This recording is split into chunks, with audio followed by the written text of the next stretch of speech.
हैदराबाद के एक लॉज के दूसरी मंजिल पर आग लग गई। हालांकि इस आग में किसी के भी हताहत होने की खबर नहीं है और आग पर काबू पा लिया गया है।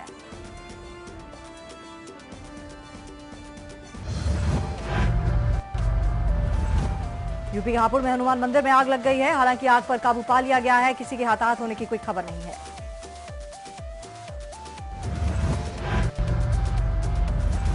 ब्रिटेन की राजधानी लंदन के पश्चिमी हिस्से की एक इमारत ग्रेनफेल टावर में भीषण आग लग गई है। इस आग को बुझाने के लिए 40 फायर ब्रिगेड और 200 दमकल कर्मियों को लगाया गया है।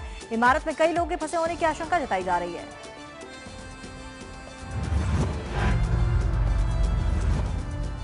चश्मदीदों के मुताबिक कई लोग अपनी जान बचाने के लिए इमारत से भी कूद गए थे। घायलों को अस्पताल ले जाया गया है। आग को देखकर लगता है कि इसको बुझाने में अभी काफी समय लगेगा। आग का गुबार दूर दूर तक देखा जा सकता है।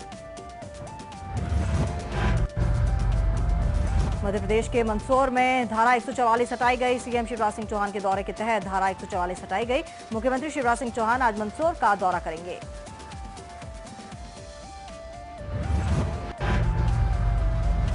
मध्य प्रदेश में किसान आंदोलन के हिंसक होने के बाद मुख्यमंत्री शिवराज सिंह चौहान के उपवास के बाद अब पूर्व केंद्रीय मंत्री और लोकसभा सांसद ज्योतिरादित्य सिंधिया आज से भोपाल में सत्याग्रह पर बैठेंगे। आज दोपहर 1 बजे शुरू होने वाले 72 घंटे के सत्याग्रह के लिए दशहरा मैदान पर सभी तैयारियों को अंजाम दे दिया गया है।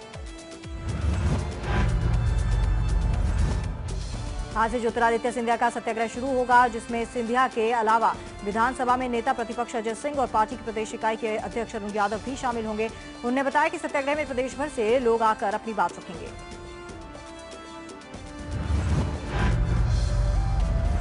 जम्मू कश्मीर में एक के बाद एक आतंकी हमले हो रहे हैं। इन हमलों के बाद घाटी को रेड अलर्ट पर रखा गया है। सुरक्षा बल और भी ग्रेनेड हमले की उम्मीद कर रहे हैं। अभी पिछले 3 से 4 घंटे में 5 आतंकी हमले हो चुके हैं। त्राल, अवंतीपुरा, पुलवामा और पहलगांव में ग्रेनेड हमले हुए हैं। सोपोर में सेना शिविर पर आतंकी हमला हुआ है और अनंतनाग में हाईकोर्ट जज के घर पर हमला हुआ है।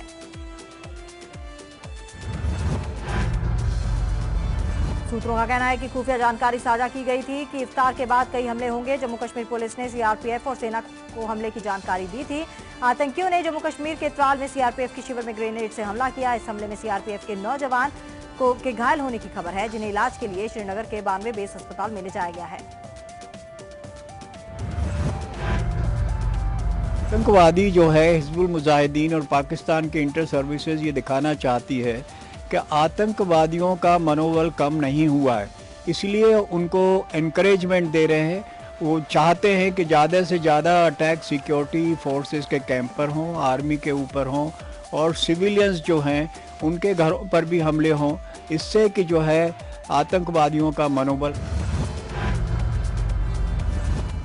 Things are in control, but yes, incident of grenade lobbing was there on CRPF camp in Tral, and also a rifle grenade was lobbed on police station during the night. We had 2 minor splinter injuries to 2 constables, and I think 9 CRPF jawans had splinter injuries, but they are out of danger. Tral के साथ साथ अनंतनाग जिले में भी आतंक ने उस वक्त दस्तक दी जब आतंकियों ने जम्मू कश्मीर पुलिस के 2 जवानों से हथियार लूट लिए। लूटपाट की इस कोशिश में दोनों पुलिसकर्मी घायल भी हो गए। हथियारों की इस लूटपाट के बाद सेना की स्थानीय यूनिट सचेत हो गई। आमतौर पर हथियारों के लूटपाट के बाद आतंकी किसी न किसी वारदात को अंजाम देने की कोशिश करते हैं। ऐसे में सेना ने इलाके में घेराबंदी कर सर्च ऑपरेशन शुरू कर दिया है। राष्ट्रपति चुनाव को लेकर सरगर्मी तेज हो गई है। आज विपक्षी दलों की बैठक होगी। हाल ही में राष्ट्रपति चुनाव के लिए बीजेपी अध्यक्ष अमित शाह ने 3 सदस्यीय कमेटी का गठन किया है। बीजेपी के सीनियर नेता राजनाथ सिंह, अरुण जेटली और वेंकैया नायडू इस कमेटी के सदस्य होंगे। तीनों नेता अन्य राजनीतिक दलों के साथ राष्ट्रपति चुनाव को लेकर चर्चा करेंगे।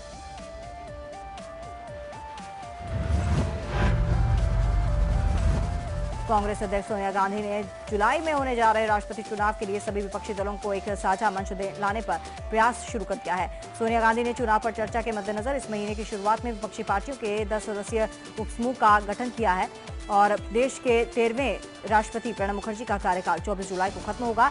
उपराष्ट्रपति का कार्यकाल अगस्त के अंत में समाप्त हो जाएगा।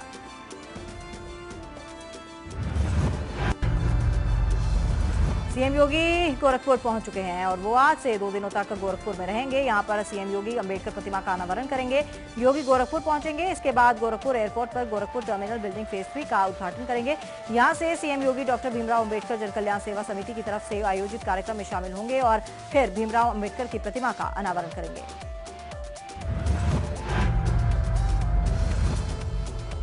इसके बाद शाही ग्लोबल हॉस्पिटल में सुपर स्पेशलिस्ट सेवाओं का उद्घाटन करेंगे। फिर सीएम योगी ने दीक्षा भवन गोरखपुर विश्वविद्यालय में नवनिर्वाचित कर्मचारी संघ के पदाधिकारियों के शपथ ग्रहण समारोह में हिस्सा लेंगे।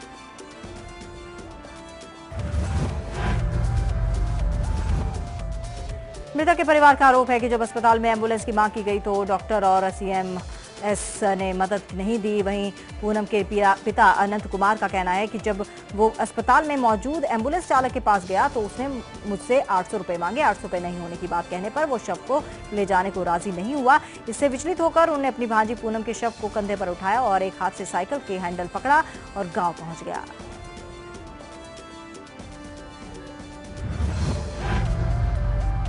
किया गया है बहुत ही दुखद है। मैं सीमा साहब से अभी जांच पड़ताल करके इसमें आवश्यक कार्रवाई करूँगा और जो भी दोषी होगा वो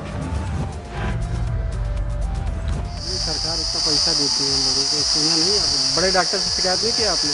जो वहाँ पे इमरजेंसी में बैठते हैं डॉक्टर, उन्हीं से हम बोले तो वो बोले इस नंबर पे फ़ोन करो, गाड़ी आएगी। हम उस नंबर पे फ़ोन किए, गाड़ी वाला बोला हमारे गाड़ी में पेट्रोल डीजल नहीं।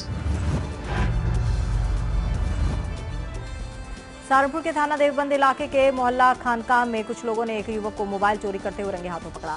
गुस्साई भीड़ ने चोर को एक पेड़ से बांधकर उसकी जमकर पिटाई की। आरोपी युवक का नाम अबिद है, जो देवबंद के ही मोहल्ला सराय कहरान का रहने वाला है। बताया जा रहा है कि आरोपी आबिद मस्जिद, घरों और दुकानों से मोबाइल चोरी कर नगर के ही मोबाइल विक्रेताओं को बेचने का काम करता है। यहां देवबंद पुलिस ने इस मामले में एक बड़ा खेल कर दिया और इस मोबाइल चोर को चोरी के बजाय नाजायज छुरी रखने के इल्जाम में जेल भेज दिया।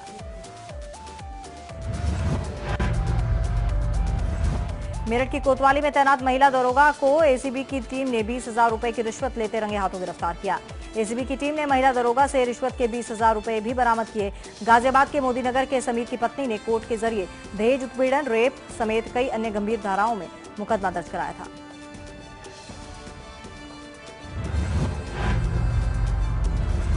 कोतवाली थाने में तैनात महिला दरोगा अमृता यादव इस मामले की जांच कर रही थी। महिला दरोगा ने समीर को फोन कर बुलाया और मुकदमे में लिखी गई धाराओं में 2 धाराएं कम करने के नाम पर 1 लाख रुपए की मांग की, जिसके बाद समीर ने महिला दरोगा की रिश्वत की शिकायत एसीबी की टीम से की। योजना बनाकर एसीबी की टीम ने महिला दरोगा को रिश्वत लेते हुए रंगे हाथों पकड़ लिया।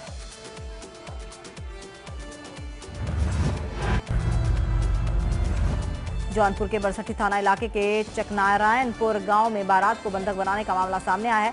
दूल्हे ने दुल्हन की शक्ल देखते ही साफ शादी से इनकार कर दिया। इस पर माहौल गर्म हो गया। घटना से गुस्साए बारातियों ने बारातियों को जमकर पीटा और जिसमें दूल्हा समेत 4 लोग गंभीर रूप से घायल हो गए। मामला और बढ़ता देख बाराती बिना खाए ही अपनी अपनी गाड़ी छोड़ पैदल भाग गए।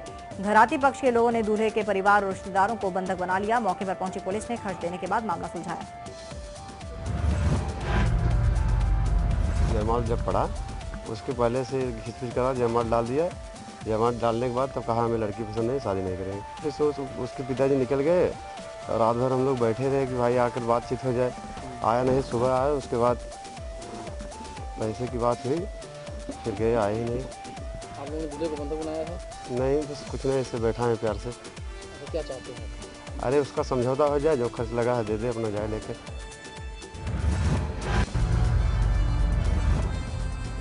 लखनऊ में कैसरबाग के एफआई अस्पताल में गुंडागर्दी का मामला सामने आया है। अस्पताल ने एक मरीज को बंधक बना लिया।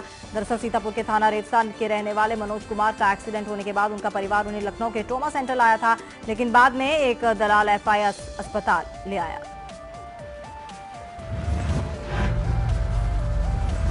यहां पर मरीज से अस्पताल ने अब तक करीब 7 लाख रुपए ले लिए हैं, लेकिन मरीज की हालत में कोई सुधार नहीं है। 1 लाख और नहीं देने पर मरीज को बंधक बना लिया गया। लखनऊ के सीएमओ को मीडिया के जरिए इस घटना की जानकारी मिली। अस्पताल में मरीज को रिहा कर दिया, लेकिन तब तक मरीज की मौत हो गई थी।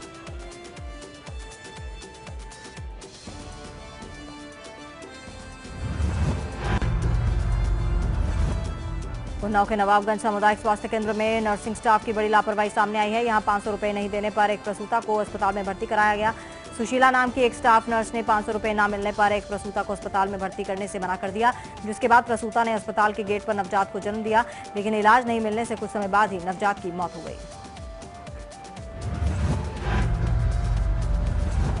वहीं रात में अस्पताल में डॉक्टर निवेदिता द्विवेदी की ड्यूटी थी, लेकिन हमेशा की तरह डॉक्टर निवेदिता ड्यूटी से नदारद थी।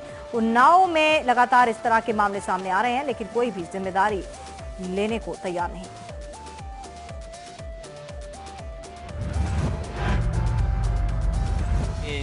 अधीक्षक से इसकी रिपोर्ट मंगवाई है और जैसे उनकी रिपोर्ट आती है और अन्य स्रोतों से भी हम उसकी विधिवत जांच कराएंगे और जो भी दोषी होगा उसके विरुद्ध कार्रवाई की जाएगी और यह सुनिश्चित किया जाएगा कि भविष्य में ऐसी घटना की पुनरावृत्ति न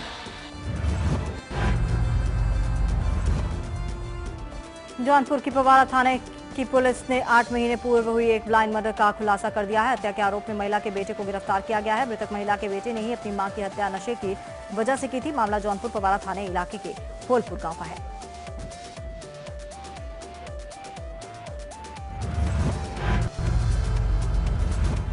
शामली में केंद्र सरकार के विरोध रेलवे कर्मचारियों ने रेलवे स्टेशन पर धरना दिया। कर्मचारियों की मांग थी कि सरकार की नीतियां उनकी विरोधी हैं, अगर सरकार ने उन नीतियों को वापस नहीं लिया तो वो हड़ताल करेंगे।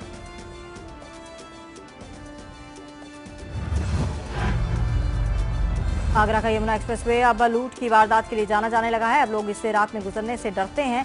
पहले ये हाईवे हादसों के लिए जाना जाता था।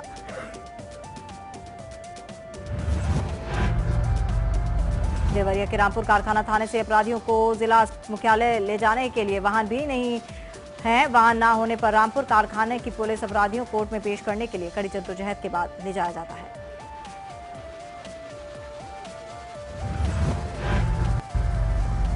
बलिया पुलिस को बड़ी कामयाबी मिली है। मुखबिर की सूचना पर स्वाट टीम और दुभड़ थाना पुलिस ने मुठभेड़ के बाद 5 अंतरजनपदीय शातिर लुटेरों को गिरफ्तार किया है। पुलिस ने लूट की 3 अपाची बाइक, 2 पिस्टल, 1 कट्टा, 5 जिंदा कारतूस के साथ 2 मंगलसूत्र, 3 मोबाइल और 17,000 रुपए बरामद किए हैं।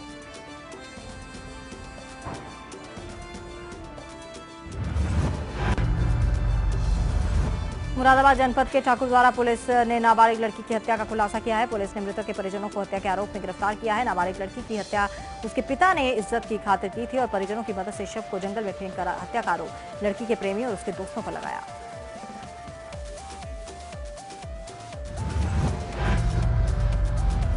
रांची के झालसा के द्वारा न्याय सभी के लिए एक कार्यशाला आयोजित की गई है, जो 13 जून से 17 जून तक चलने वाली है। इस कार्यशाला में हर एक शख्स तक न्याय पहुंचे, इस पर चर्चा होगी।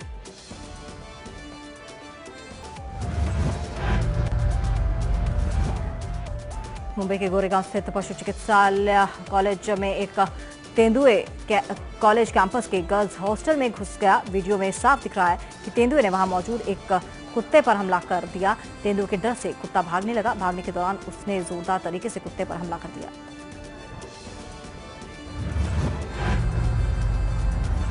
हॉस्टल के सुरक्षा गार्ड ने तेंदुए को लेकर बाहर बताया कि इससे पहले भी कई बार तेंदुआ हॉस्टल और कॉलेज कैंपस में घूमता रहता दिखा है। हालांकि इस घटना में किसी के हताहत होने की कोई खबर नहीं है।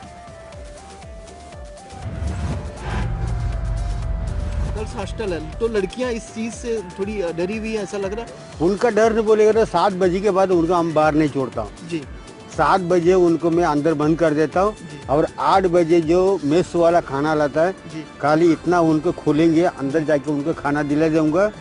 7:15 बजे फिर बंद कर देने के बाद भाई लोगों को कोई इधर बाहर नहीं आता है, बिल्कुल नहीं। जिस तरह से लेपर्ड ने एक डॉगी को लेके गया, उसको देखते हुए कहीं न कहीं एक डर का माहौल जरूर होगा। होता है ना सर, होता है। मॉडल जंक्शन कहा जाने वाले हापुड़ रेलवे स्टेशन में यात्री पीने के पानी के लिए तरस रहे हैं। यात्रियों को 1 रुपए में पीने के पानी मुहैया करने के मकसद से यहां मिनी आरओ प्लांट लगाया गया था, जो आज महज शो पीस बनकर रह गया है। ऐसे में यहां यात्रियों को बोतलबंद महंगा पानी पीने को मजबूर होना पड़ रहा है। वहीं जानकारी की माने तो स्थानीय रेलवे प्रशासन और पानी माफियाओं के गठजोड़ होने के चलते इस पानी की मशीनों को सुचारू रूप से चालू नहीं किया जा रहा है।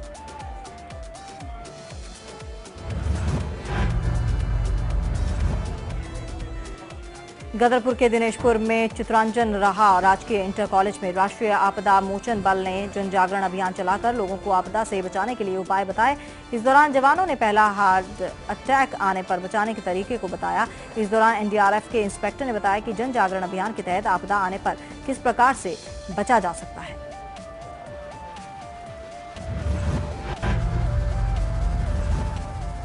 कोटद्वार नगर पालिका अध्यक्ष रशिम राणा की कार्यप्रणाली के विरोध में सेवानिवृत्ति पेंशन कर्मियों ने मोर्चा खोल दिया है। सेवानिवृत्ति पेंशन कर्मियों ने 11 वर्ष से लंबित पड़ी अपनी पेंशन राशि के भुगतान में जानबूझकर देरी करने का आरोप लगाया है।